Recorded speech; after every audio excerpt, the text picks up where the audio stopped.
वित्त मंत्री जी,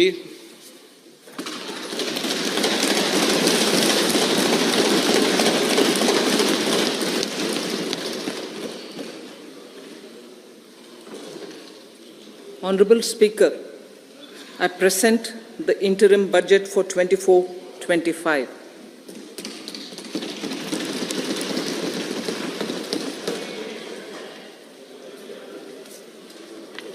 The Indian economy has witnessed profound positive transformation in the last 10 years.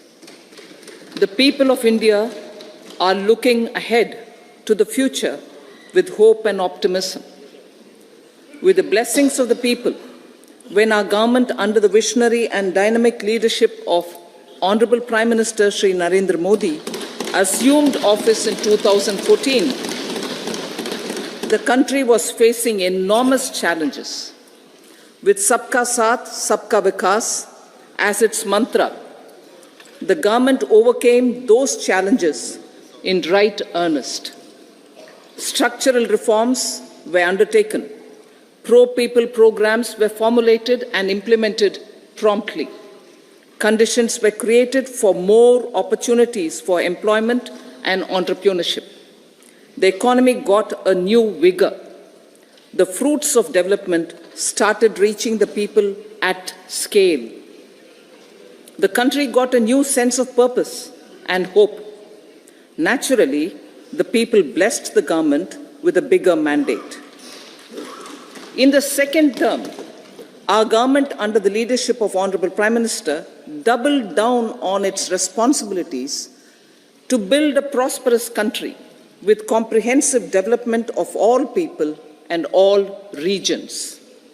Our government strengthened its mantra to Sabka Saath, Sabka Vikas and Sabka Vishwas.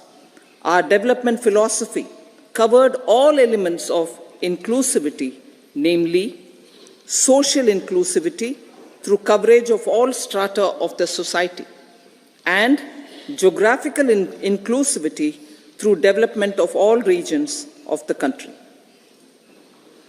With the whole of nation approach of Sabka Prayas, the country overcame the challenges of once-in-a-century pandemic, took long strides towards Atmanirbhar Bharat, committed to Panch Pran, and laid solid foundations for the Amrit Kal.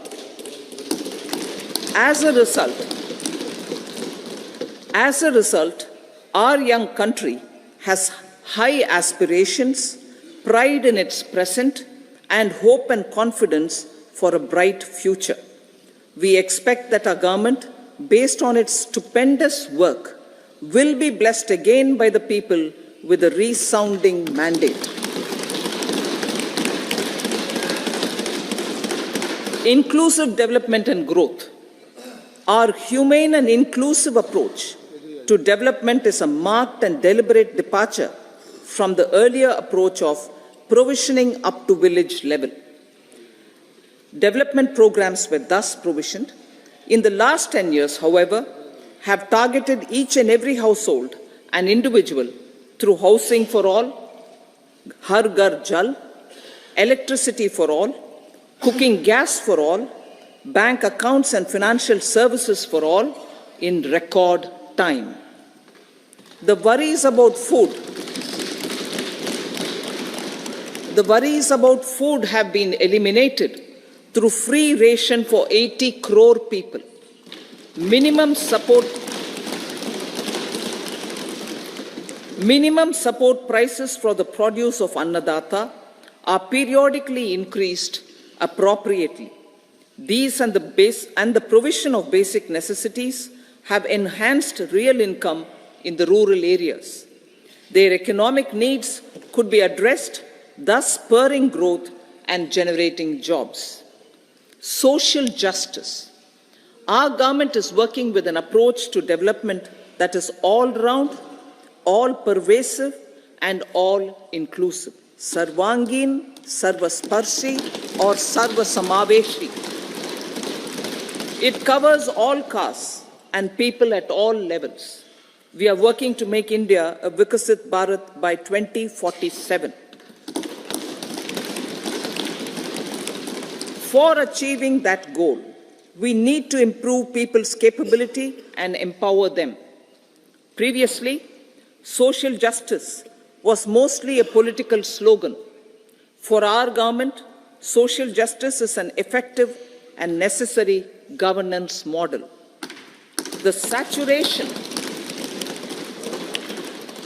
saturation approach of covering all eligible people is the true and comprehensive achievement of social justice. This is secularism in action, reduces corruption, and prevents nepotism, prevents Bhai Bhatijawad. There is transparency and assurance that benefits are delivered to all eligible people. The resources are distributed fairly. All, regardless of their social standing, get access to opportunities. We are addressing systemic inequalities that had plagued our society. We focus on outcomes and not on outlays, so that the social economic transformation is achieved. As our Prime Minister firmly believes, we need to focus on 4 major castes. They are Garib, Mahilaye, Yuva, and Annadata. Their needs, their aspirations, and their welfare are our highest priority. The country progresses when they progress. All 4 require and receive government support in their quest to better their lives. Their empowerment and well-being will drive the country forward. Garib Kalyan, Desh Ka Kalyan. We believe in empowering the poor. The earlier approach of tackling poverty through entitlements had resulted in very modest outcomes. When the poor became empowered partners in the development process, government's power to assist them also increases manifold. With the pursuit of Sabka Saath, in these 10 years, the government has assisted 25 crore people to get freedom from multi-dimensional poverty. Our government's efforts are now getting synergized with energy and passion of such empowered people. This is truly elevating them from poverty. Direct benefit transfer of 34 lakh crore rupees from the government using PM Jan Dhan accounts has led to savings of 2.7 lakh crores of rupees for the government. This savings has been realized through avoidance of leakages prevalent earlier. The savings have helped in providing more funds for Garib Kalyan. PM Swanidhi has provided credit assistance to 78 lakh street vendors. From that total of 78 lakh street vendors, 2.3 lakh have received credit for the 3rd time. PM Janman Yojana reaches out to the particularly vulnerable tribal groups who have remained outside the realm of development so far. PM Vishwakarma Yojana provides end-to-end support to artisans and craftspeople engaged in 18 trades. The schemes for empowerment of Divyangs and transgender persons reflect firm resolve of our government to leave no one behind. Welfare of Annadata. Farmers are our Annadata. Every year under PM Kisan Samman Yojana, direct financial assistance is provided to 11.8 crore farmers, including marginal and small farmers. Crop insurance is given to 4 crore farmers under PM Fasal Bima Yojana. These, besides several other programs, are assisting Annadata in producing food for the country and for the world. Electronic National Agricultural Market has integrated 1,361 mandis and is providing services to 1.8 crore farmers with trading volume of 3 lakh crores of rupees. The sector is poised for inclusive, balanced, higher growth and productivity. These are facilitated from farmer-centric policies, income support, coverage of risks through price and insurance support, promotion of technologies and innovations through startups. Empowering the Amrit PD, the Yuva. Our prosperity depends on adequately equipping and empowering the youth. The National Education Policy 2020 is ushering the transformational reforms. PM Schools for Rising India, PM Shri, are delivering quality teaching and nurturing holistic and well-rounded individuals. The Skill India mission has trained 1.4 crore youth, upskilled and reskilled 54 lakh youth, and established 3,000 new ITIs. A large number of institutions of higher learning, namely 7 IITs, 16 triple ITs, 7 IIMs, 15 AIMS, and 390 universities have been set up. PM Mudra Yojana has sanctioned 43 crore loans aggregating to 22.5 lakh crores of rupees for entrepreneurial aspirations of our youth. Besides that, Fund of Funds, Startup India, and Startup Credit Guarantee schemes are assisting our youth. They are also becoming Rozgar Data. The country is proud of our youth scaling new heights in sports. The highest ever medal tally in Asian Games and Asian Para Games in 2023 reflects a high confidence level.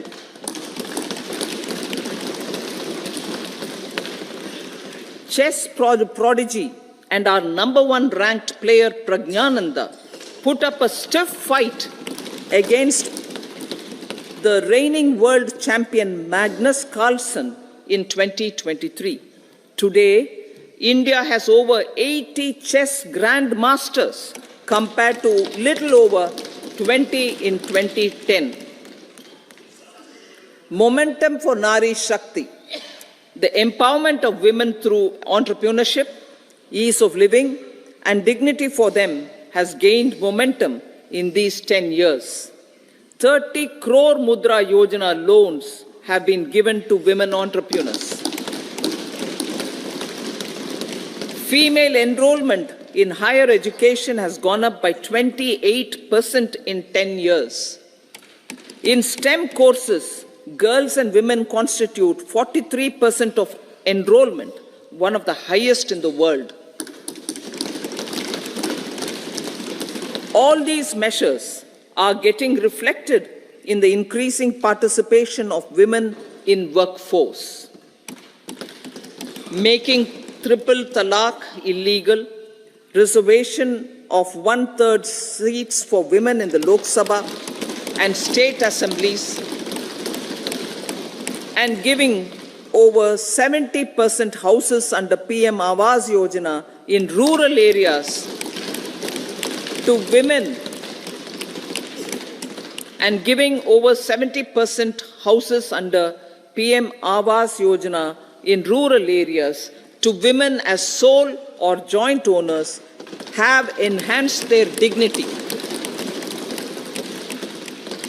Exemplary track record of governance, development, and performance. Besides delivering on high growth in terms of gross domestic product, the government is equally focused on a more comprehensive GDP, that is, governance, development, and performance. Our government has provided transparent, accountable, people-centric, and prompt, trust-based administration with citizen first and minimum government, maximum governance approach. The impact of all-round development is discernible in all sectors. There is macroeconomic stability, including in the external sector. Investments are robust. The economy is doing well. People are living better and earning better, with even greater aspirations for future. Average real income of the people has increased by 50%. Inflation is moderate. People are getting empowered, equipped, and enabled to pursue their aspirations. There is effective and timely delivery of programs and of large projects. Economic management. The multi-pronged economic management over the past 10 years has complemented people-centric, inclusive development. Following are some of the major elements. 1. All forms of infrastructure, physical, digital, or social, are being built in record time.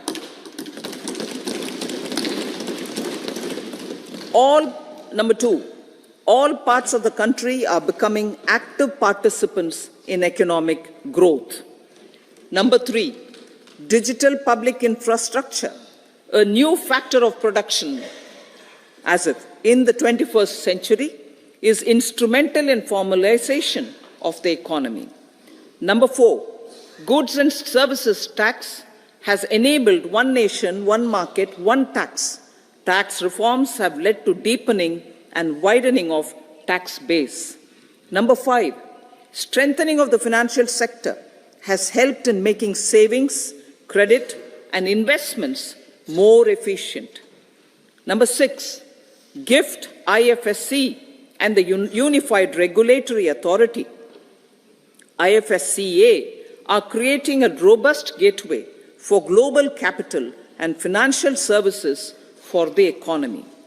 Number 7, proactive inflation management has helped keep inflation within the policy band. Now, the global context, Honorable Speaker, sir. Geopolitically, global affairs are becoming more complex and challenging with wars and conflicts.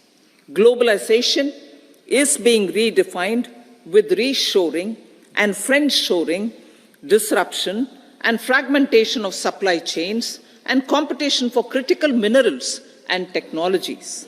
A new world order is emerging after the COVID pandemic. India assumed the G20 presidency during very difficult times for the world. The global economy was going through high inflation, high interest rates, low growth, very high public debt, low trade growth, and climate changes. The pandemic has led to a crisis of food, fertilizer, fuel, and finances for the world, while India successfully navigated its way. The country showed the way forward and built consensus on solutions for those global problems. The recently announced India-Middle East-Europe economic corridor is a strategic and economic game changer for India and others. In the words of Honorable Prime Minister, the corridor, and I quote, will become the basis of world trade for hundreds of years to come, and history will remember that this corridor was initiated on Indian soil, unquote. Vision for Vikasit Bharat.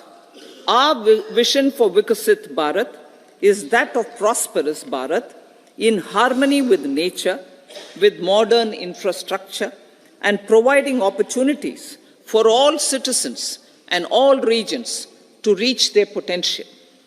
With confidence arising from strong and exemplary track record of performance and progress, earning Sabka Vishwas, the next 5 years will be years of unprecedented development and golden moments to realize the dream of developed India by 2047. The trinity of demography, democracy, and diversity, backed by Sabka Prayas, has the potential to fulfill aspirations of every Indian. As Honorable Prime Minister in his Independence Day address to the nation mentioned, I quote, "There is no dearth of opportunities, as many opportunities as we want. The country is capable of creating more opportunities. Sky is the limit," unquote. Strategy for Amrit Kal. Our government will adopt economic policies that foster and sustain growth, facilitate inclusive and sustainable development, improve productivity, create opportunities for all, help them enhance their capabilities, and contribute to generation of resources to power investments and fulfill aspirations. Guided by the principle, reform, perform, and transform, the government will take up next generation reforms and build consensus with the states and stakeholders for effective implementation. It is an important policy priority for our government to ensure timely and adequate finances, relevant technologies, and appropriate training for the micro, small, and medium enterprises, MSMEs, to grow and also compete globally. Orienting the regulatory environment to facilitate their growth will be an important element of this policy mix. Aligning with the Panchamrit goals, our government will facilitate sustaining high and more resource-efficient economic growth. This will work towards energy security in terms of availability, accessibility, and affordability. For meeting the investment needs, our government will prepare the financial sector in terms of size, capacity, skills, and regulatory framework. Aspirational Districts Program. Our government stands ready to assist the states in faster development of aspirational districts and blocks, including generation of ample economic opportunities.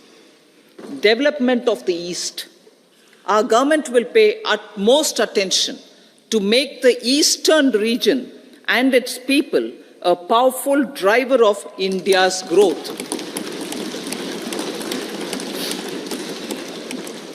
PM Awas Yojana Gramin. Despite the challenges due to COVID, implementation of PM Awas Yojana Gramin continued, and we are close to achieving the target of 3 crore houses.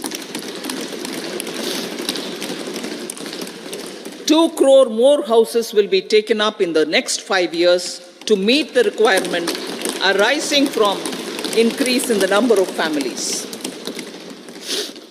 Rooftop solarization and Muft Bijli. Through rooftop solarization, 1 crore households will be enabled to obtain up to 300 units free electricity every month. This scheme follows the resolve of Honorable Prime Minister on the historic day of consecration of Sri Ram Mandir in Ayodhya. Following benefits are expected. Savings up to 15 to 18,000 rupees annually for households from free solar electricity and selling the surplus to the distribution companies. Charging of electric vehicles.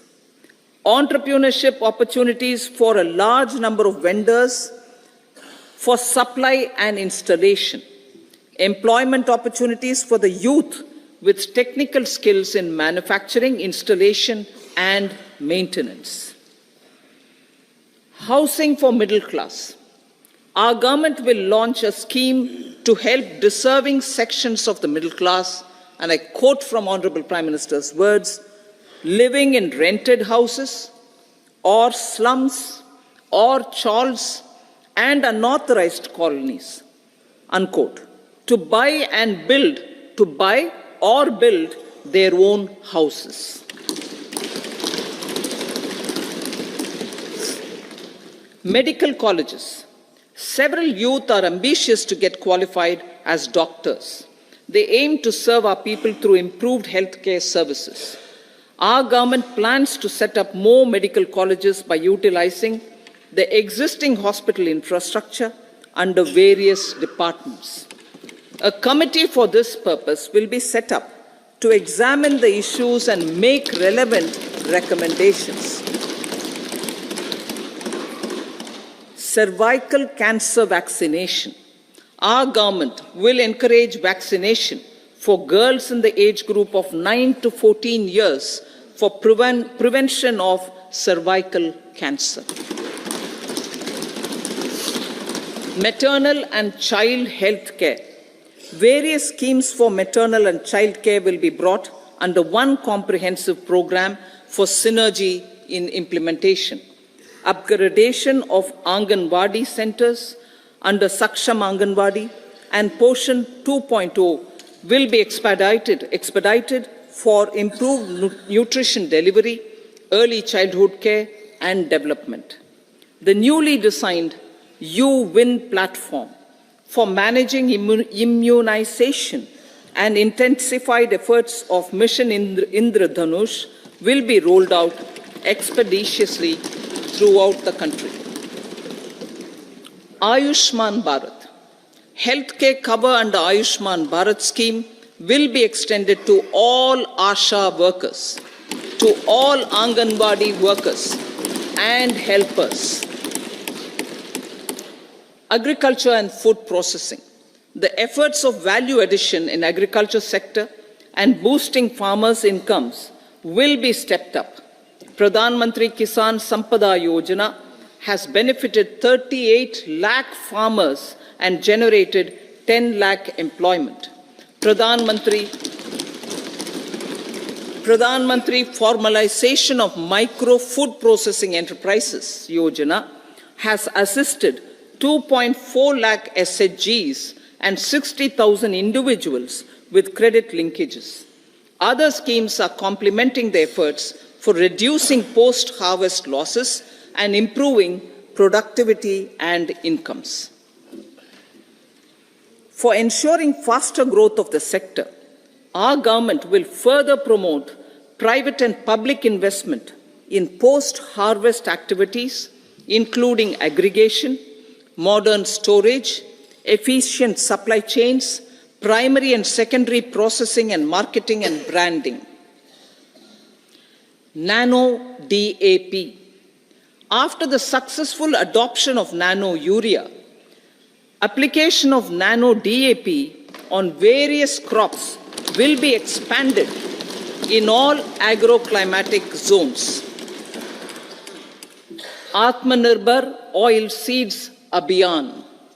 Building on the initiative announced in 2022, a strategy will be formulated to achieve Atmanirbharta for oil seeds such as mustard, groundnut, sesame, soya bean, and sunflower.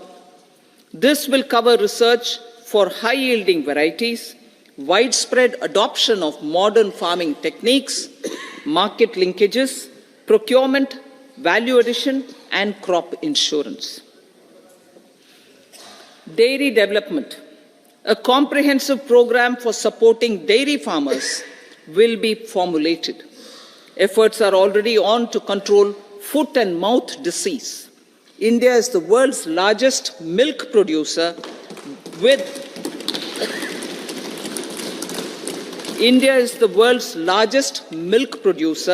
but with low productivity of milch animals. The program will be built on the success of existing schemes such as Rashtriya Gokul Mission, National Livestock Mission, and infrastructure development funds for dairy processing and animal husbandry. Matsya Sampada. It was our government which set up a separate department for fisheries, realizing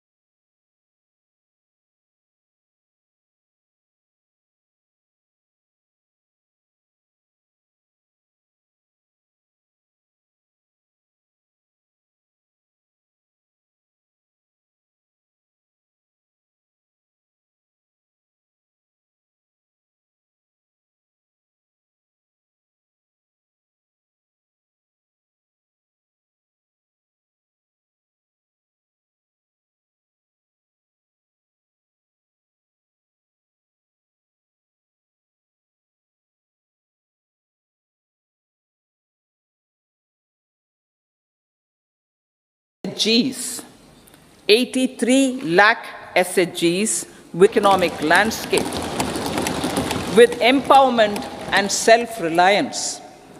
Honorable Speaker sir, their success has assisted nearly 1 crore women to become Lakpati Didi already.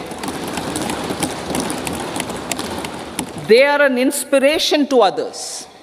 Their achievements will be recognized through honoring them. Buoyed by the success, it has been decided to enhance the target for Lakpati Didi from 2 crores to 3 crores.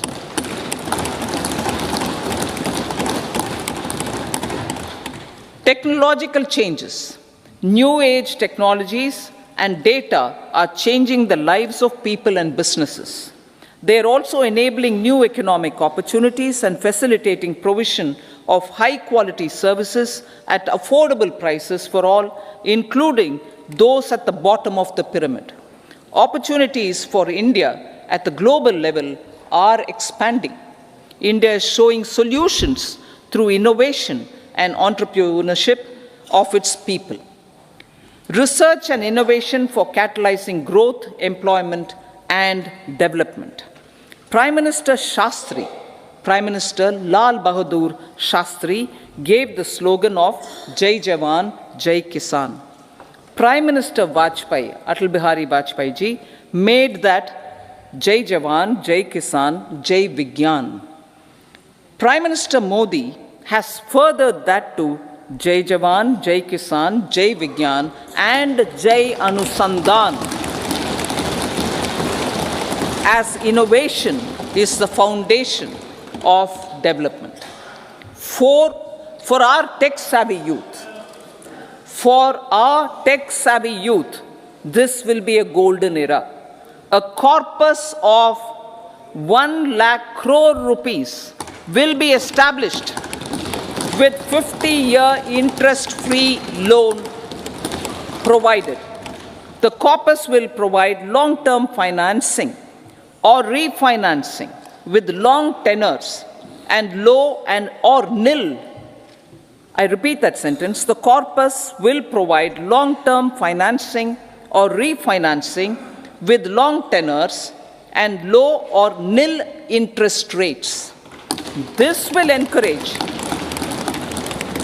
the private sector to scale up research and innovation significantly in sunrise domains.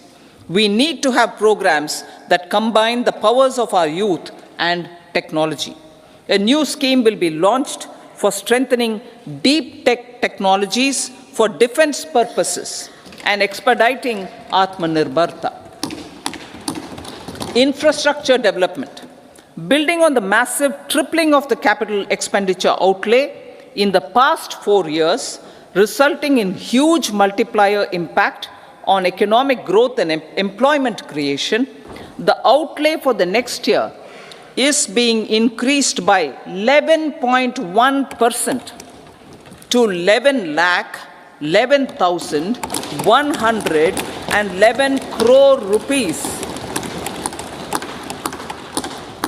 This would be 3.4% of our GDP. Railways. 3 major railway corridor programs will be implemented. These are energy, mineral and cement corridor. Number 2, port connectivity corridors. And number 3, high traffic density corridors. The projects have been identified under the PM Gati Shakti for enabling multimodal connectivity. They will improve logistics efficiency and reduce cost. The resultant decongestion of the high traffic corridors will also help in improving operations of passenger trains, resulting in safety and higher travel speed for passengers. Together with dedicated freight corridors, these 3 economic corridor programs will accelerate our GDP growth and reduce logistic costs.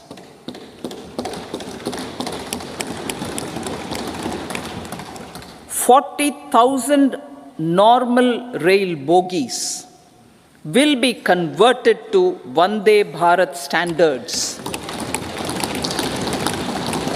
to enhance safety, convenience, and comfort of passengers. Aviation sector. The aviation sector has been galvanized in the past 10 years. Number of airports have doubled to 149. Rollout of air connectivity to Tier 2 and Tier 3 cities under UDAN scheme has been widespread. 517 new routes are carrying 1.3 crore passengers. Indian carriers have proactively placed orders for over 1,000 new aircrafts. Expansion of existing airports and development of new airports will continue expeditiously. Metro and Namo Bharat. We have a fast expanding middle class and rapid urbanization is taking place. Metro rail and Namo Bharat can be the catalyst for the required urban transformation. Expansion of these systems will be supported in large cities, focusing on transit-oriented development. Green energy. Towards meeting our commitment for net zero by 2070, the following measures will be taken. Viability gap funding will be provided for harnessing offshore wind energy, potential for initial capacity of 1 gigawatt. Coal gasification and liquefaction capacity of 100 metric tons will be set up by 2030. This will also help in reducing imports of natural gas, methanol, and ammonia. Phased mandatory blending of compressed biogas in compressed natural gas for transport and piped natural gas for domestic purposes will be mandated. Financial assistance will be provided for procurement of biomass aggregation machinery to support collection. Electric vehicle ecosystem. Our government will expand this and strengthen the e-vehicle ecosystem by supporting manufacturing and charging infrastructure. Greater adoption of e-buses for public transport networks will be encouraged through payment security mechanism. Biomanufacturing and biofoundry. For promoting green growth, a new scheme of biomanufacturing and biofoundry will be launched. This will provide environment-friendly alternatives such as biodegradable polymers, bioplastics, biopharmaceuticals, and bioagri inputs.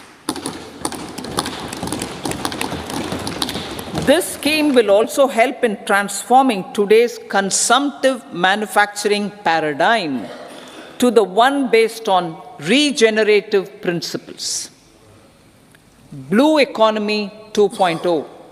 For promoting climate resilient activities for Blue Economy 2.0, a scheme for restoration and adaptation measures and coastal aquaculture and mariculture with integrated and multi-sectoral approach will be launched. Comprehensive development of tourist centers.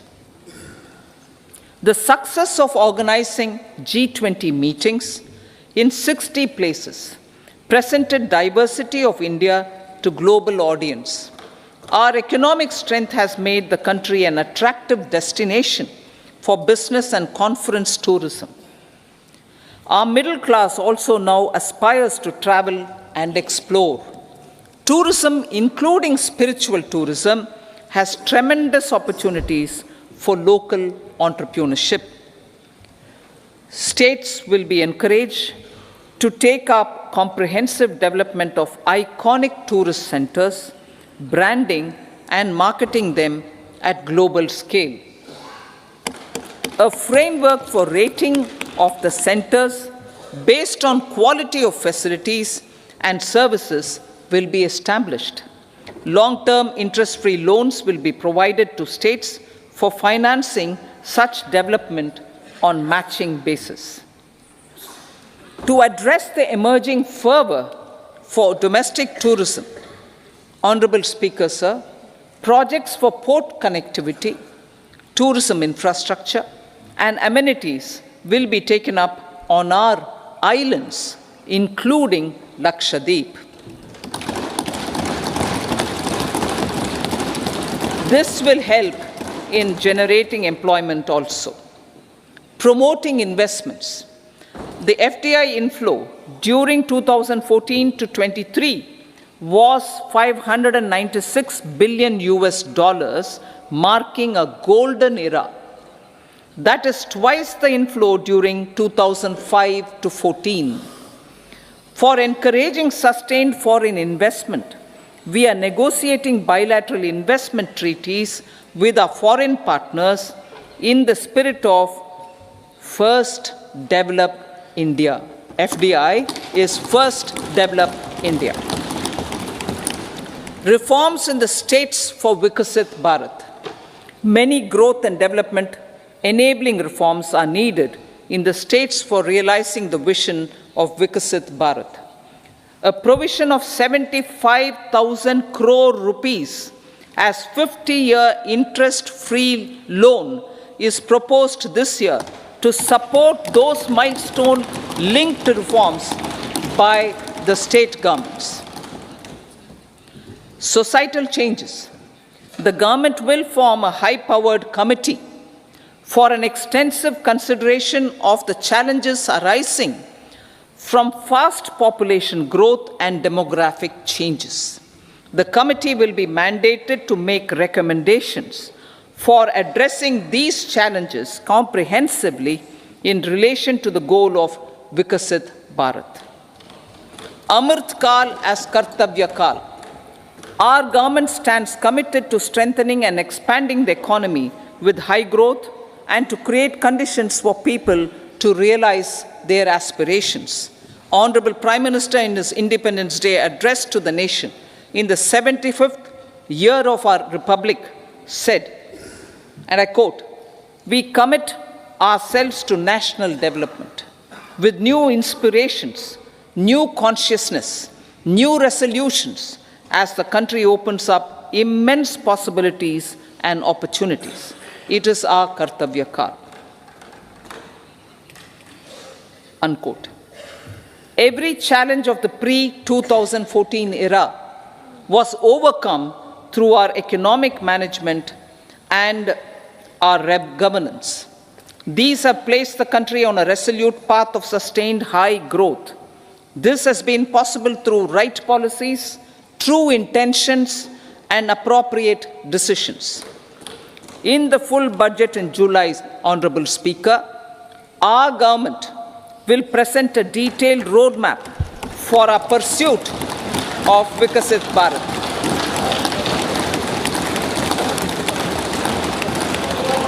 Revised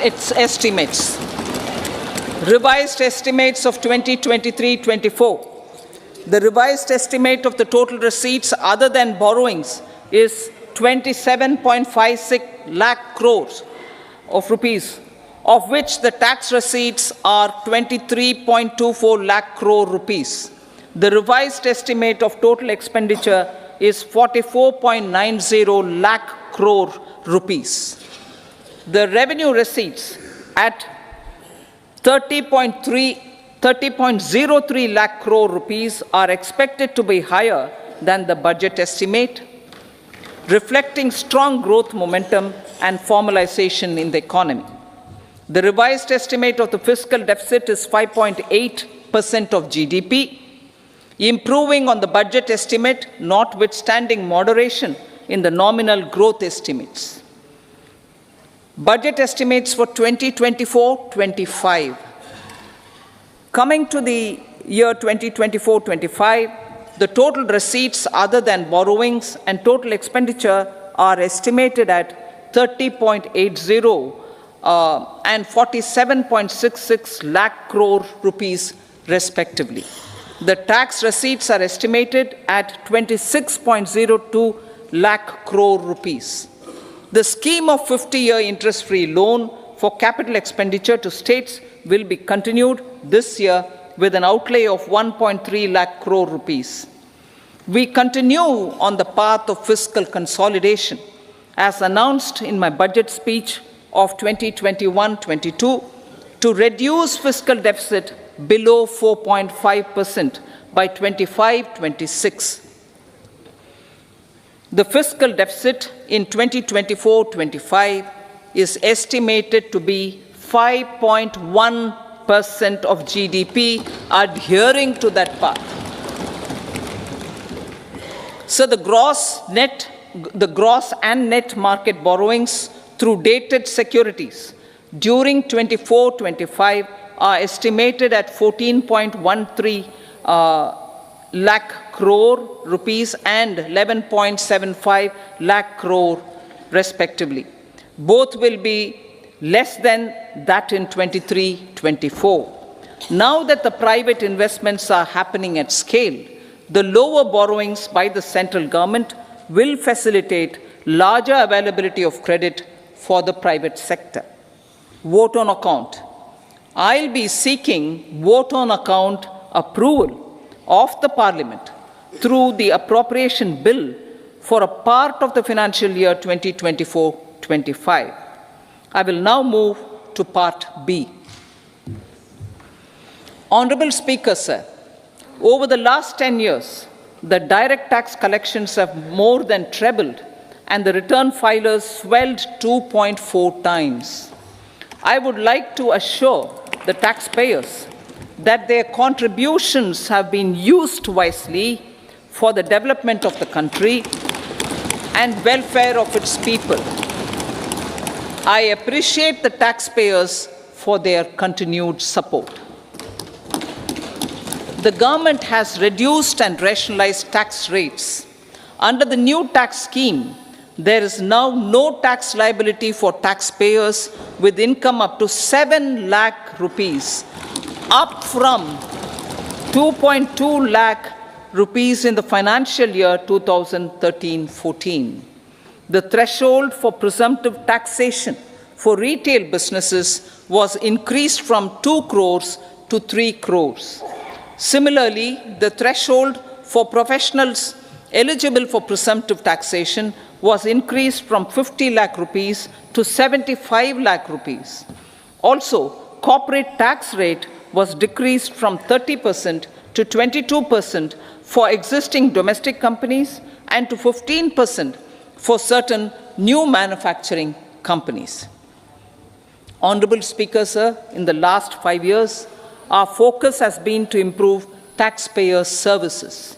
The age-old jurisdiction-based assessment system was transformed with the introduction of faceless assessment and appeal, thereby imparting greater efficiency, transparency, and accountability. Introduction of updated income tax returns, a new Form 26AS, and pre-filling of tax returns have made filing of tax returns simpler and easier. Average processing time of returns has been reduced from 93 days in the year 2013-14 to a mere 10 days this year, thereby making refunds faster. Indirect taxation. By unifying the highly fragmented indirect tax regime in India, the GST has reduced the compliance burden on trade and industry. The industry has acknowledged the benefits of GST. According to a recent survey conducted by a leading consulting firm, 94% of industry leaders view the transition to GST as largely positive. According to 80% of the respondents, it has led to supply chain optimization, as elimination of tax arbitrage and octroi has resulted in disbanding of checkposts at the state and city boundaries. At the same time, tax base of GST more than doubled, and the average monthly gross GST collection has almost doubled to 1.66 lakh crores this year. States too have benefited. States' SGST revenue, including compensation released to states in the post-GST period of 2017-18 to 2022-23, has achieved a buoyancy of 1.22. In contrast, the tax buoyancy of state revenues from subsumed taxes in the pre-GST four-year period of 2012-13 to 2015-16 was a mere 0.72. The biggest beneficiaries are consumers, as reduction in logistic cost and taxes have brought down prices of most goods and services. We have taken a number of steps in customs to facilitate international trade. As a result, the import release time declined by 47% to 71 hours at inland container depots, by 28% to 44 hours at air cargo complexes, and by 27% to 85 hours at seaports over the last 4 years since 2019, when the national time release studies were first started. Tax proposals. As for tax proposals, in keeping with the convention, I do not propose to make any changes relating to taxation and propose to retain the same tax rates for direct and indirect taxes, including import duties. However, certain tax benefits to startups and investments made by sovereign wealth or pension funds, as also tax exemption on certain income of some IFSC units, are expiring on 31/3/2024. To provide continuity in taxation, I propose to extend the date to 31/3/2025. Moreover, in line with our government's vision to improve ease of living and ease of doing business, I wish to make an announcement to improve taxpayers' services. There are a large number of petty, non-verified, non-reconciled, or disputed direct tax demands, many of them dating as far back as 1962, which continue to remain on the books, causing anxiety to honest taxpayers and hindering refunds of subsequent years.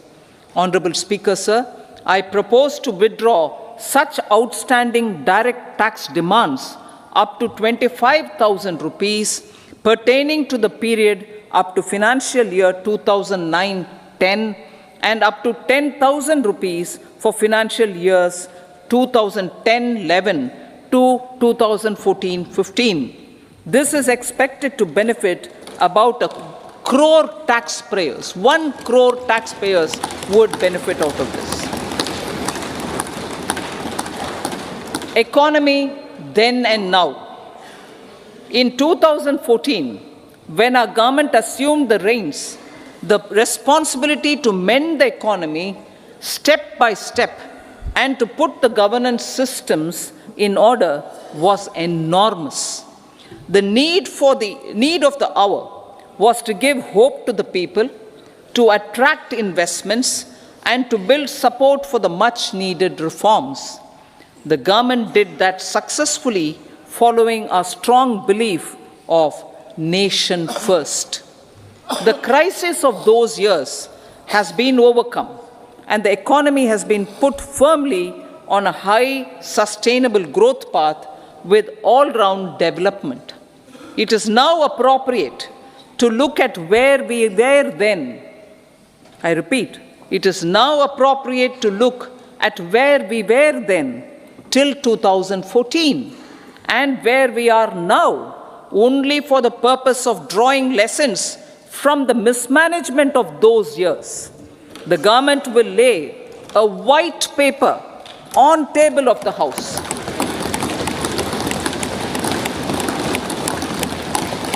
The exemplary track record of governance, development and performance, effective delivery and Jan Kalyan has given the government trust, confidence and blessings of the people to realize whatever it takes, the goal of Vikasit Bharat, with good intentions, true dedication and hard work in the coming years and decades. With this, Honorable Speaker, I commend the interim budget to this august House. Jai Hind.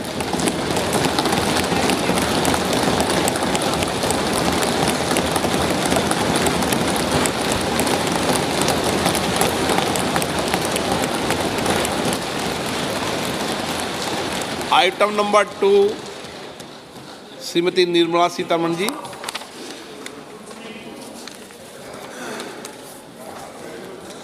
So, with your permission, I rise to lay on the table the following statements under Section 3(1) of the Fiscal Responsibility and Budget Management Act 2003, Medium-Term Fiscal Policy cum Fiscal Policy Strategy Statement and Macroeconomic Frame for leave to introduce the Finance Bill 2024.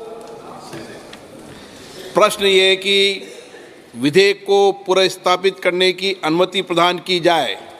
जो सदस्य इसके पक्ष में हाँ कहें, जो सदस्य विरोध में ना कहें। मेरे विचार में निर्णय हाँ वालों के पक्ष हुआ, हाँ वालों के पक्ष हुआ। माननीय मंत्री जी विधेयक को पुनर्स्थापित करें। So I introduce the bill. सभा की कार्रवाई शुक्रवार दिनांक 2 फरवरी 2024 को प्राप्त 11 बजे तक के लिए स्थगित